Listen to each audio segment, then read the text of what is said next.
Bonjour à tous, nouveau tutoriel. Alors pour aujourd'hui, une petite modification originale du 3x3 standard. Donc que voici, le Deformed Centrosphère.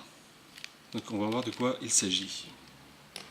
Alors vous allez voir que je vais m'attarder pas mal sur la partie de architecture du casse-tête, qui prendra sûrement plus de temps que la partie résolution.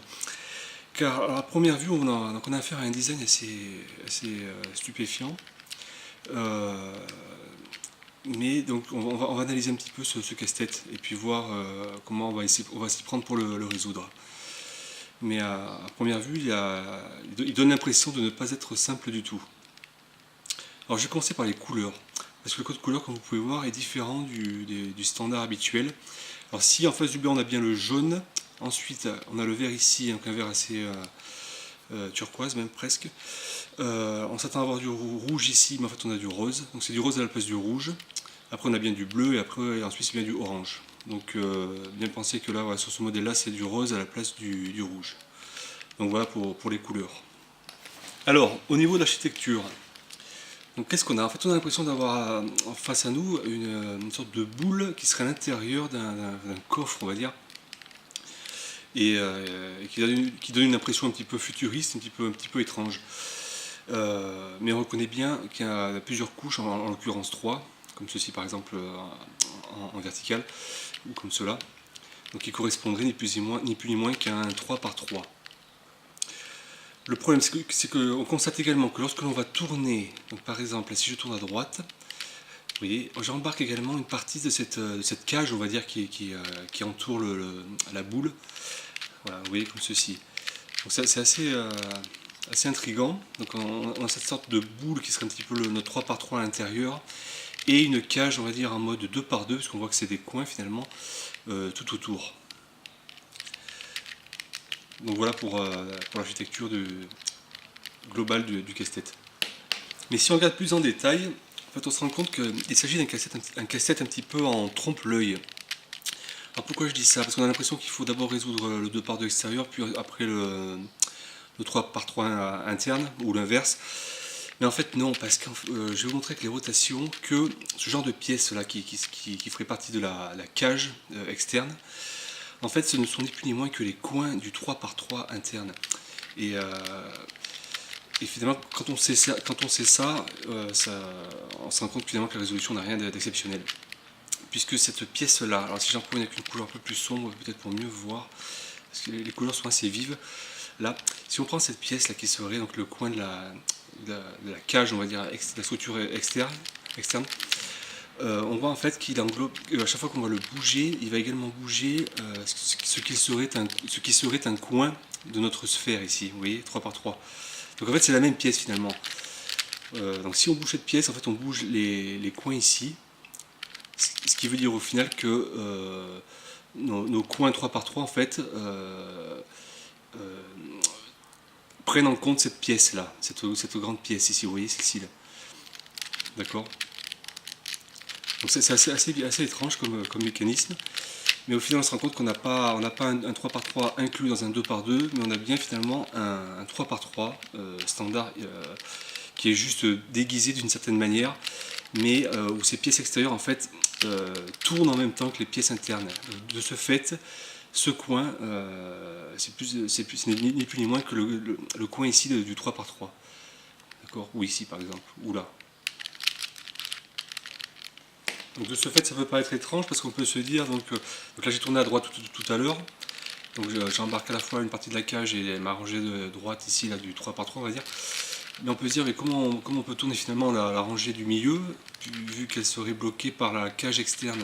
En fait non, on peut la tourner, parce que vous voyez que les pièces en fait là, pour la tourner ça va être évident, en fait je peux faire comme ceci par exemple, voilà.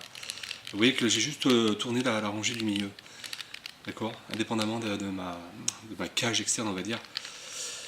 Et c'est pas non plus très évident, mais comme type de rotation. Mais voilà, vous voyez que si je fais comme cela et je reviens à droite, voilà, je suis revenu au niveau de mes rotations à l'état initial.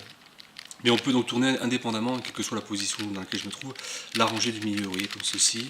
J'ai l'habitude de faire en deux temps, sans que ça impacte quoi que ce soit au niveau des autres rangées.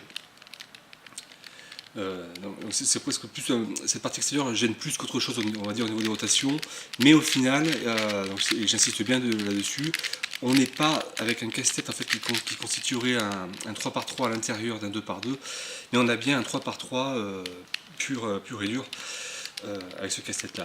Et donc du coup, de ce fait, il se résout mais exactement de la même manière qu'un 3x3 standard. Et il ne rajoute absolument aucune difficulté supplémentaire.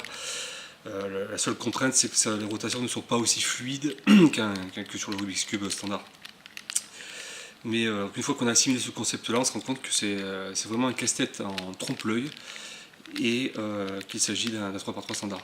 Donc je ne vais même pas le résoudre en entier, mais je vais juste vous montrer par exemple la première rangée, pour vous montrer finalement que vous verrez que je vais attaquer la face blanche, on va dire, et vous verrez que quand j'aurai complété cette face blanche à l'intérieur, je retrouverai avec les coins blancs là, externes qui seront bien placés automatiquement.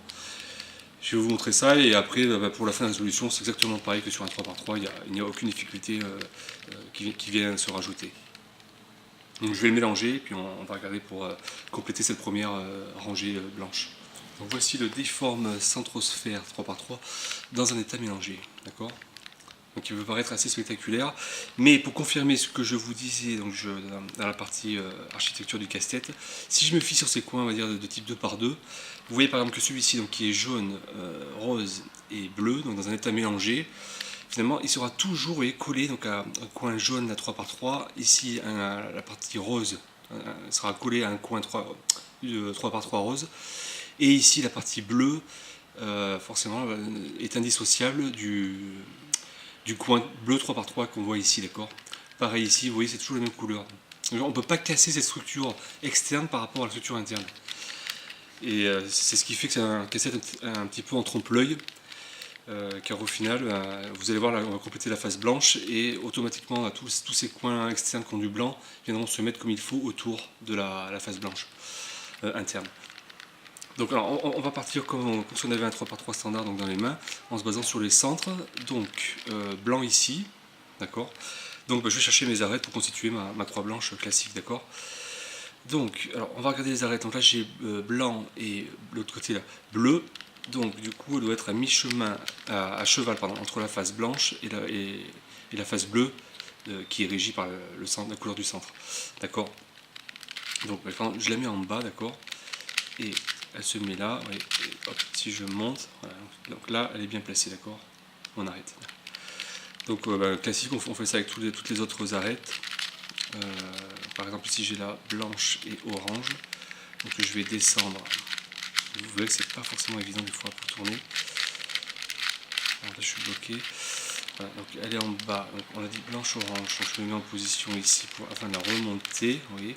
Et de ce fait, enfin non, là, non, pour l'instant non, ça n'a rien fait, ça a juste mis les arêtes. Donc je continue avec les autres, alors en plus si j'ai bien mis, il me reste la blanche et verte et la blanche et rose, d'accord. Donc j'en ai une ici, donc je vais la descendre, comme on ferait sur un 3x3 standard en méthode débutant bien sûr.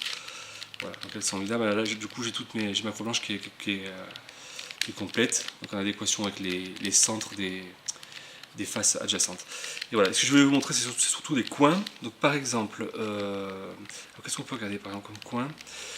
Là je vois que j'ai le blanc, vert, rose, d'accord. Donc il irait, si je commence à le tourner, il irait ici, d'accord. Donc ce que je peux faire, c'est que, alors je vais aligner mes centres correctement. Voilà, je vais le chercher. Là il est monté, mais du coup il n'est pas orienté comme il faut, d'accord, parce que la partie blanche doit être au-dessus, d'accord, ici. Donc du coup je vais le descendre, et alors, je vais l'isoler maintenant de ce côté-là, et je vais venir le chercher de la sorte, tac et tac. Et oui, voilà, de ce fait, voilà, donc là il est bien placé, d'accord, entre le centre rose, vert et blanc. Mais donc de ce fait, donc, si voilà, j'ai bien intercalé ce coin, et donc tout naturellement, ce gros coin donc, de la cage externe viendra se mettre comme il faut, d'accord. Donc si on continue, là on a orange et vert avec le blanc, donc je le mets en place, donc il doit aller ici, entre vert et orange, donc je descends, je vais le chercher et je remonte. Parfait, oui. Et on n'a plus qu'à continuer de la sorte. Donc là j'en ai un autre ici, c'est rose et bleu. Donc il vient se mettre là, comme ceci. Vous voyez. Et enfin pour terminer, le dernier des points, c'est celui-ci. Je vais d'abord le descendre pour avoir le blanc latéral que je place à droite. Et je descends pour aller le chercher et je remonte. Voilà. Et de ce fait, vous voyez, en venant donc compléter là, au niveau interne toutes nos pièces, on place également les gros coins externes automatiquement. Et après, c'est exactement la même logique. Et après, on viendra placer les arêtes intermédiaires avec le belge par exemple, sans aucun problème. Et pareil pour la dernière rangée, vous focalisez sur les petites pièces et automatiquement les grandes viendront se mettre comme il faut. Et vous aurez complété sans aucun problème le difforme sans transfert cube. Donc voilà, j'ai pu résoudre sans souci le casse-tête avec les connaissances du 3x3 standard. Et donc, une fois qu'on a passé le cap de l'assimilation de l'architecture du casse-tête, on y arrive sans aucun souci.